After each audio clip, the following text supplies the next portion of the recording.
नमस्कार दोस्तों, स्वागत है आप सभी का अपने YouTube चैनल शिव पार्वती धार्मिक कथा में। दोस्तों, सावन मास के शुक्ल पक्ष में पड़ने वाली एकादशी को पुत्रदा एकादशी के नाम से जाना जाता है।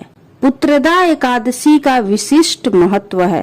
इस व्रत के नाम के अनुसार ही इसका फल है।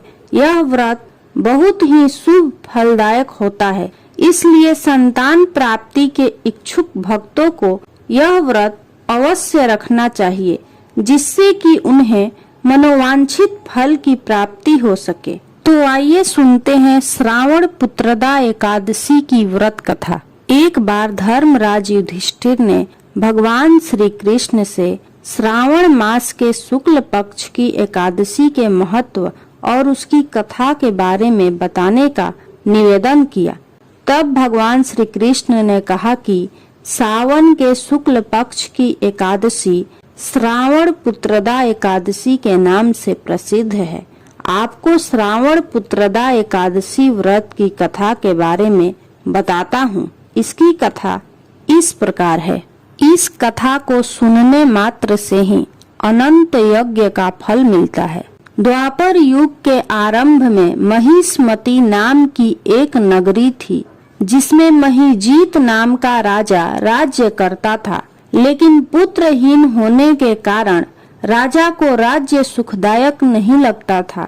उसका मानना था कि जिसके संतान न हो उसके लिए यह लोक और परलोक दोनों ही दुखदायक होते हैं।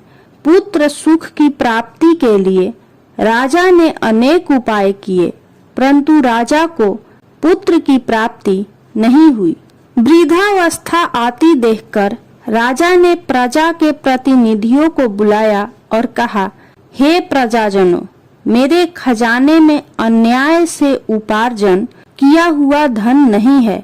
न मैंने कभी देवताओं तथा ब्राह्मणों का धन छीना है। किसी दूसरे की धरोहर भी मैंने नहीं ली।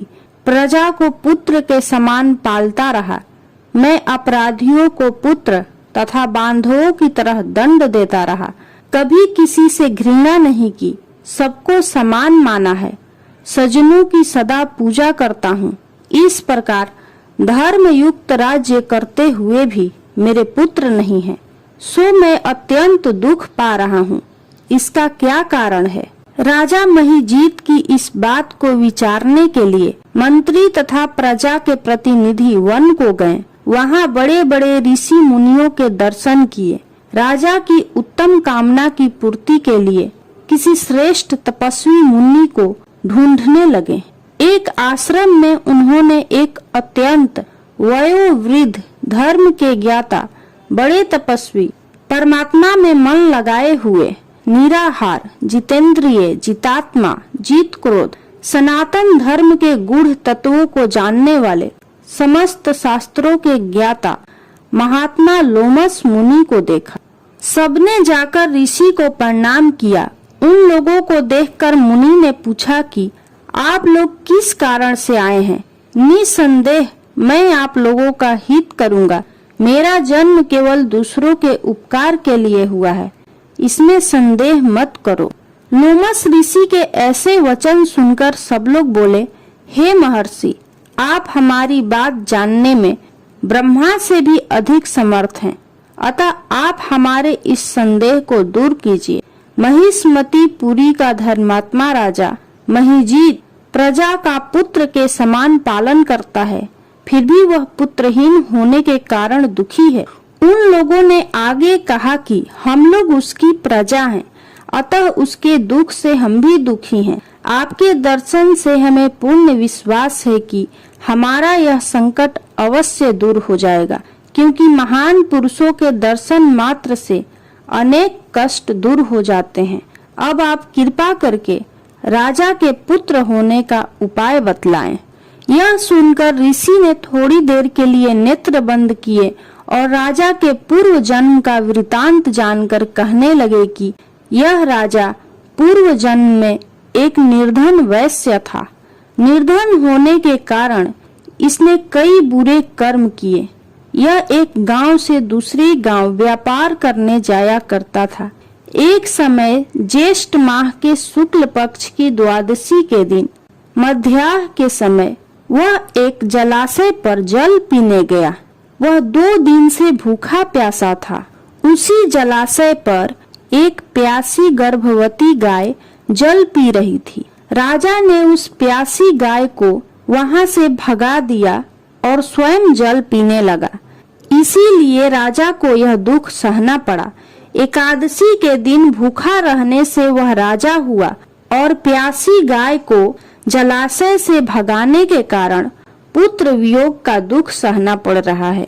ऐसा सुनकर सब लोग कहने लगे कि हे ऋषि, शास्त्रों में पापों का प्रायश्चित भी लिखा है, अतः जिस प्रकार राजा का यह पाप नष्ट हो जाए, आप ऐसा उपाय बताइए। लोमस मुनि कहने लगे कि श्रावण शुक्ल पक्ष की एकादशी को, जिसे पुत्रदा एकादशी भी कहते हैं, तुम सब लोग व्रत करो और रात्रि को जागरण करो, तो इससे राजा का यह पूर्व जन्म का पाप अवश्य नष्ट हो जाएगा। साथ ही राजा को पुत्र की अवश्य प्राप्ति होगी। लोमस ऋषि के ऐसे वचन सुनकर मंत्रियों सहित सारी प्रजा नगर को वापस लौट आई और जब श्रावण शुक्ल एकादशी आई तो ऋषि की आज्ञानुसार सबने पुत्रदा एकादशी का व्रत और जागरण किया। इसके पश्चात द्वादशी के दिन इसके पुण्य का फल राजा को दिया गया। उस पुण्य के प्रभाव से रानी ने गर्भ धारण किया और प्रसव काल समाप्त होने पर उसने एक बड़ा तेजस्वी पुत्र को जन्म दिया। इसलिए हे राजन, इस श्रावण शुक्ल एकादशी का नाम पुत्रदा एकादशी पड़ा। अतः संतान सुख की इच्छा हासिल करने वाले इस व्रत को अवश्य करें। इसके महात्म्य को सुनने से मनुष्य सब पापों से मुक्त हो जाता है और इस लोक में संतान सुख भोग कर परलोक में स्वर्ग को प्राप्त होता है। यदि आपको यह श्रावण मास की पुत्रदा एकादशी की व्रत कथा अच्छी लगी हो तो कमेंट बॉक्स में जय श्री कृष्णा जरूर लिखें।